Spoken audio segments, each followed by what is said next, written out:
ভোটের আগেই খাস কলকাতায় বিস্ফোরণের ঘটনা। অভিযোগ ক্লাবের ভেতরে বোমা মজুত করা হয়েছিল। বিস্ফোরণের তীব্রতায় উড়ে গেছে ক্লাবের ছাদ।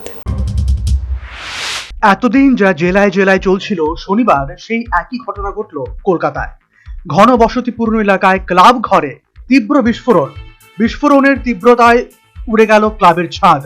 রাজ্যে আসন্ন বিধানসভা নির্বাচন, জেলায় জেলায় চলছে SIR এর কাজ। ইতিমধ্যেই বাড়তে শুরু করেছে রাজ্যের রাজনৈতিক উত্তাপ।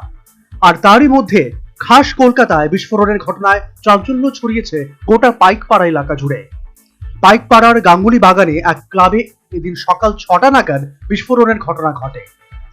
বিস্ফোরণের অভিঘাতে আশেপাশের বাড়ির জানালার কাঁচ ভেঙে গেছে। ক্লাবের টিনের ছাউনি উড়ে গিয়ে পড়েছে 4তলা একটি বাড়ির ছাদে। এত জোরে বিস্ফোরকের আওয়াজ 2 থেকে 3 বার পেয়েছি যে সকালে ঘুম ভেঙে গেছে, উঠে বেরিয়ে দেখি এই যে ফোনে ছবি তুললাম তখন এই দেখুন আগুন, ওপরে দাউ দাউ করে আগুন জ্বলছে। এবারে কিছু ভাবে 20-25 বালতি জল দিয়ে আমরা আগুন পাড়া প্রতিবেশীরা মিলে নিভিয়েছি। পাশের বাড়ির ছাদে দেখা যাচ্ছে বোমের যে রেসিডিউ যেটা খোলা সেটা ওখানে পড়েছে। 4তলার ওপরে টিন ভেঙে, এই বিল্ডিং এর টিন ভেঙে আমাদের উপরে উঠে গেছে। এত বড় তার পাওয়ার এক্সপ্লোশনে, তো খুব বাজে অবস্থা। এটা আমরা চাই পুরো তদন্ত ব্যাপারটা এবং কি জড়িয়ে আছে এর পেছনে সেটা আমরা জানতে। সিসিটিভি বসানো, সামনে ভোট আসছে, আমরা চাই প্রশাসন যেন ঠিক ব্যবস্থা নেয়, মুখ্যমন্ত্রী তরফ থেকে ব্যবস্থা নেয়।